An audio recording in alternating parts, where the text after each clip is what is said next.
Thank you, ma'am. Thank you. Shri Mukul Balakrishna Vasnik, this is his maiden speech. Thank you ma'am कि जो आपने इस महत्वपूर्ण विषय पर मुझे बोलने का मौका दिया।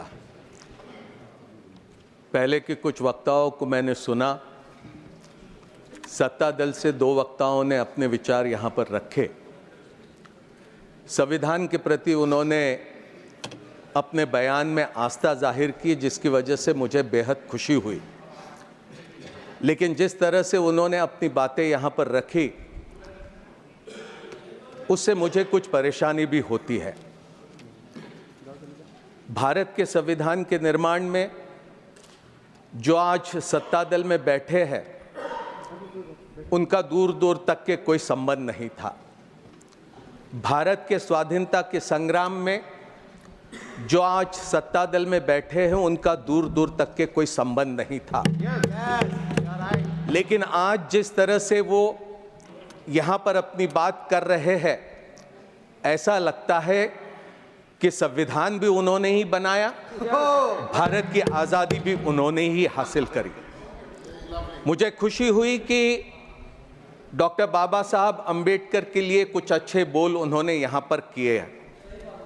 मुझे इस बात की भी खुशी हुई कि सरदार पटेल का नाम भी यहाँ पर बड़े सम्मानजनक तरीके से सत्ता दल के साथियों ने यहाँ पर लेने का काम किया। लेकिन मुझे इस बात की हैरत हुई कि देश के प्रथम प्रधानमंत्री जवाहरलाल नेहरू के संदर्भ में जब उन्होंने अपनी बात कही, चाहे वो निर्मला सीतारमण जी हो, चाहे जिस ढंग से हरदीप पुरी जी ने अपनी बात कही, उससे मुझे इस बात की हैरत हुई कि नेहरू जी के बारे में इतनी घृणा और इतने द्वेष भरे विचार सत्ता दल में क्यों इस तरह से नजर आते हैं। क्या जवाहरलाल नेहरू ने बहुत बड़ा अपराध किया था कि स्वाधीनता के संग्राम में उन्होंने 9 साल से अधिक का समय भारत की जेलों में काटा?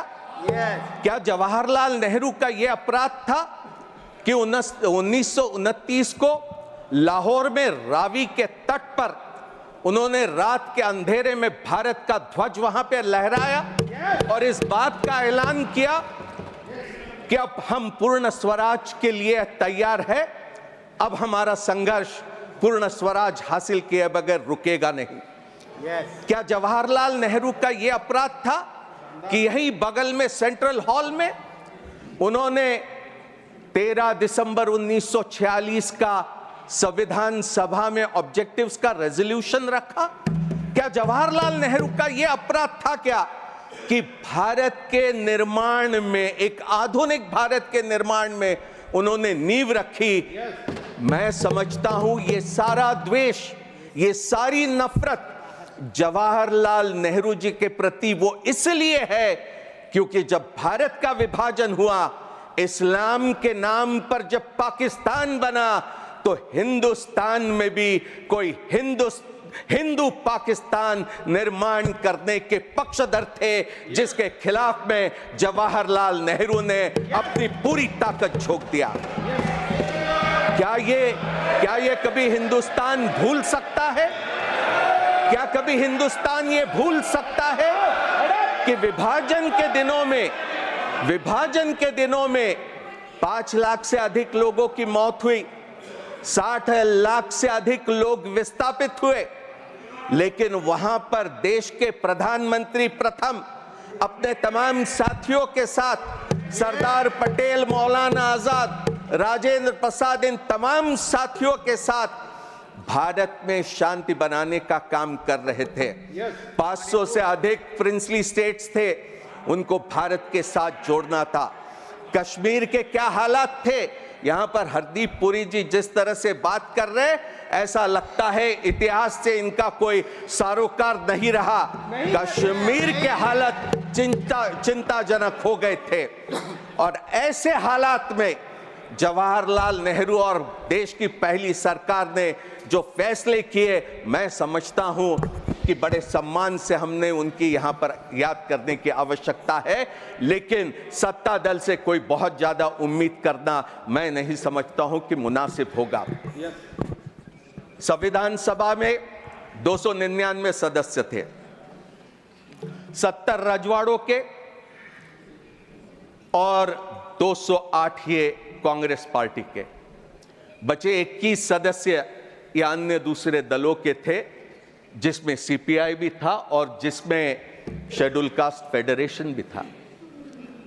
शेड्यूल कास्ट फेडरेशन से डॉक्टर बाबा साहब अंबेडकर संविधान सभा में आए थे और संविधान सभा में आने के बाद कांग्रेस पार्टी का संविधान सभा में पूर्ण बहुमत रहने के बाद स्वाधीनता के आंदोलन का नेतृत्व करने के बाद जिस तरह की स्थिति थी, उस समय संविधान सभा ने यह फैसला किया कि हम बहुमत और अल्पमत देखेंगे नहीं, हम ये देखेंगे कि किसमें क्या काबिलियत है और हिंदुस्तान के निर्माण में हम उनका पूरा का पूरा उपयोग करेंगे। जब 29 अगस्त 1947 को मसौदा समिति की घोषणा हुई तो वहां पर डॉक्टर बाबा साहब अंबेडकर शेड्यूल कास्ट फेडरेशन के एकमात्र सदस्य वहां पर उस समिति के अध्यक्ष करके चुने जाते हैं। बाबा साहब अंबेडकर जब 25 नवंबर 1939 को संविधान सभा में हुए संविधान पर जो बहस चली थी उसका जवाब देते हुए कहते कि संविधान सभा में आने के पीछे मेरा बड़ा मर्यादित उद्देश्य था और वो उद्देश्य था कि अनुसूचित जातियों के व्यक्तियों के अधिकारों की मैं रक्षा करूं।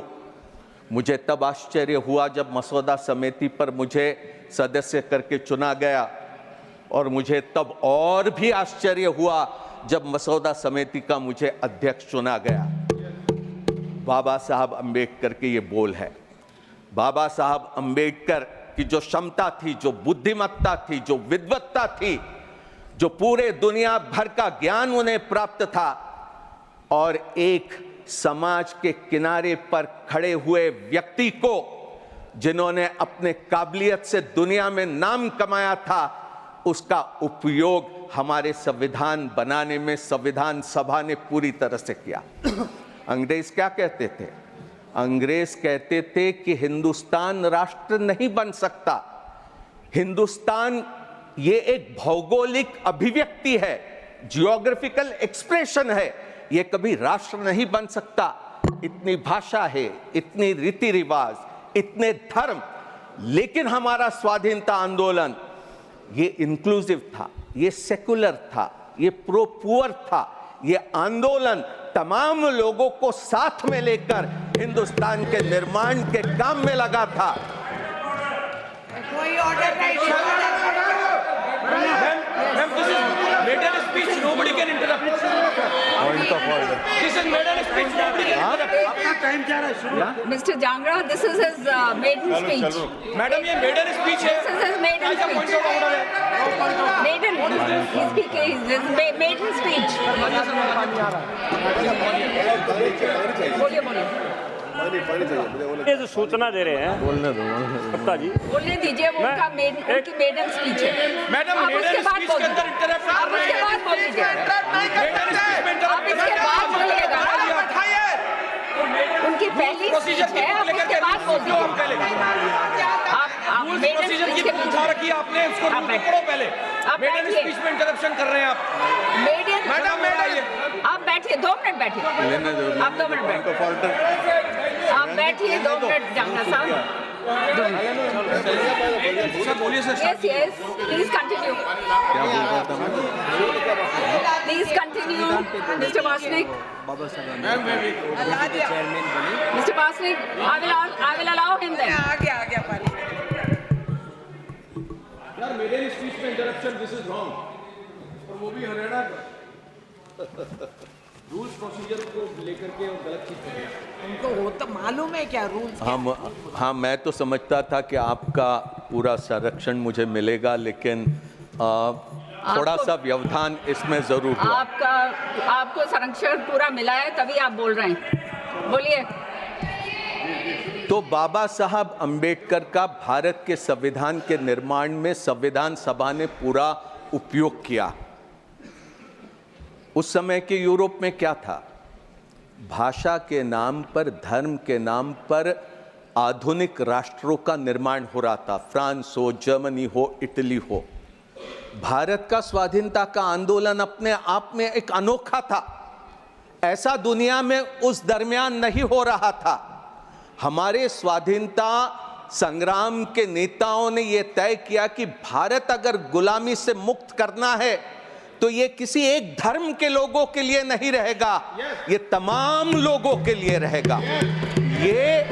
ये समाज में उन लोगों के लिए भी रहेगा जो समाज में आज अस्पृश्य करके जाने जाते हैं और छुआछूत के शिकार होते हैं। ऐसे लोगों के लिए भी हिंदुस्तान आजाद बनेगा। महिलाओं के लिए यहां निर्मला सीतारमण जी बहुत बातें करके चले गई।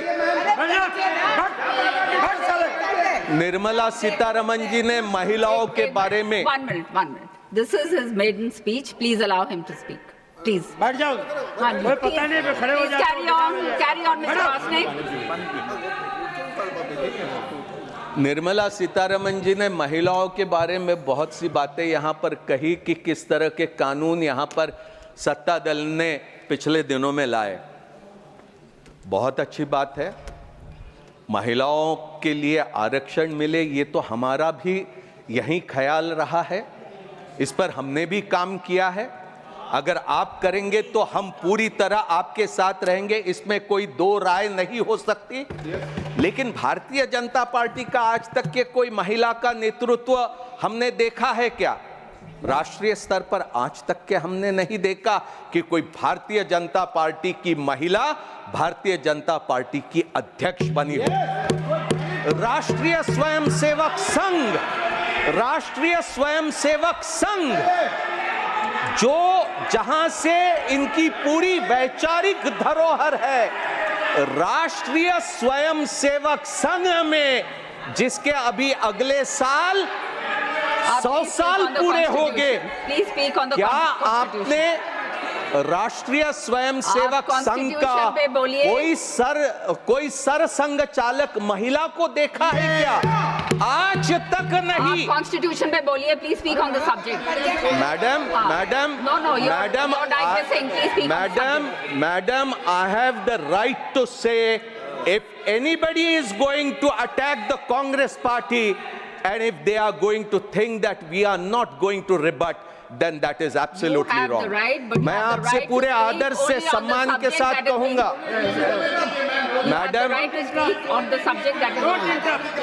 मैडम, मैं पूरे आदर और सम्मान के साथ कहूंगा कि अगर कांग्रेस का नाम जब लिया गया तब उन्हें रोक देते, मैं भी चुप रहता। मैंने अपने वाणी पर इनका नाम नहीं आने दिया होता। राष्ट्रीय स्वयंसेवक संघ के अगले वर्ष 100 साल हो गए। पुरुषों के अलावा महिला वहां पर सदस्य नहीं बन सकती। स्वयंसेवक सिर्फ पुरुष ही है। राष्ट्रीय स्वयंसेवक संघ में राष्ट्र सेविका करके एक अलग उनका एक संस्था है। ये इसमें कॉन्स्टिट्यूशन का कोई महिलाओं के बारे में मैं नहीं समझता हूं। कांग्रेस पार्टी में एनी बेसेंट से लेकर तो सरोजनी नायडू से लेकर वो तमाम अध्यक्ष हमने स्वाधीनता से पहले देखा और उसके बाद भी। जवाहरलाल नेहरू ने जिस तरह से भारत की नींव रखी और जिस तरह से हमारे संविधान सभा ने, जिसमें बाबा साहब भीमराव अंबेडकर की एक अत्यधिक महत्वपूर्ण भूमिका रही है, मैं बड़े गौरव के साथ, बड़े अभिमान और शान के साथ कह सकता हूं कि भारत जो आज भी आजाद है, भारत जिसकी आज भी एकता बनी है, आज इस संविधान के वजह से वो सभी मुमकिन हुआ है। अन्यथा इतनी भाषाएं, इतने रीति रिवाज, इतने धर्म, मैं नहीं समझता हूं कि इतने मजबूती से आगे बढ़ पाते। हमें बड़ा गौरव है कि आज सबसे बड़ा लोकतंत्र करके हम दुनिया में अपनी जगह पाए हैं और मैं उम्मीद करता हूं कि अगर हम भारतीय संविधान के रास्ते पर चलते रहेंगे तो हम और अधिक मजबूत होंगे और अधिक हम दुनिया में अपना नाम रोशन करने में कामयाब होंगे। यहां राजीव जी के बारे में बात कही कि किस तरह से वहां पर इंदिरा जी की हत्या होने के बाद स्थिति पैदा हुई। यहां इंदिरा गांधी जी का शव रखा है। कोई गिन भी लेता कि इंदिरा गांधी जी के छाती पर कितनी गोलियां झेलनी पड़ी थी। कोई यह भी कह देता था कि उस समय के क्या हालात थे जिसमें इंदिरा गांधी को कठोर फैसले करने पड़े थे। यहां मां की लाश जो मुल्क की प्रधानमंत्री थी, वहां पूरी छाती छलनी हुई पड़ी हुई थी और राजीव गांधी निकले दिल्ली के सड़कों पर जहां दंगे भड़के थे वहां पर शांत करने के लिए। यहां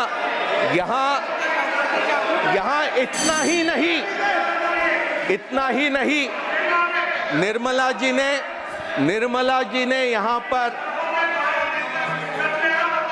पढ़ा लिखा रहो।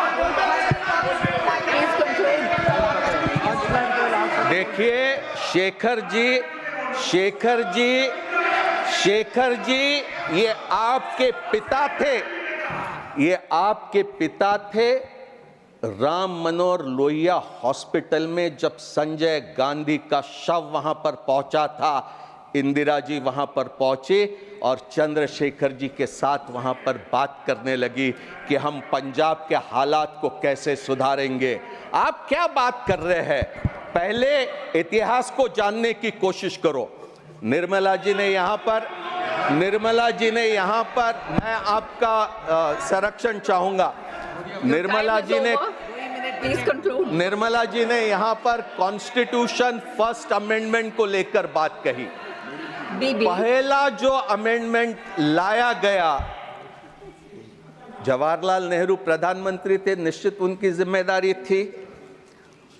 वहां पर ऑब्जेक्टिव्स रेजोल्यूशन, वहां पर वो जब पेश कर रहे थे कॉन्स्टिट्यूशन अमेंडमेंट, तो क्या कहते, statement of objects and reasons में कि the citizens right to freedom of speech and expression guaranteed by article 19(1)(a has been held by some courts to be so comprehensive as not to be culpable even if he advocates murder and other crimes of violence. In other countries with written constitutions, freedom of speech and of press is not regarded as debarring from punishment or preventing abuse of this freedom. आगे में वो पूरा इसका विस्तार से वहां पर objects रखते हैं। Please conclude, your time is over. Doctor Ambedkar भी 2 घंटे पूरा ये अमेंडमेंट के समर्थन में अपनी बात रखते हैं और नेहरू जी ने जो भूमिका रखी उसका पूरा समर्थन करते हैं। हमने 15(4) लाया 51 में, हमने 2006 में 15(5) लाया जिसके जरिए दलित, आदिवासी और पिछड़े समाज के लोगों को private and public educational institutions में हमने आरक्षण दिया है। आगे हमारा प्रयास रहेगा कि हम 50% आरक्षण की जो मर्यादा सुप्रीम कोर्ट ने दलित, आदिवासी, पिछड़ों पर रखी है उसको अलग करके और अधिक सुविधा हम इन वर्गों को उपलब्ध करा दें। Thank you, Mr. Bastik. Thank you very much.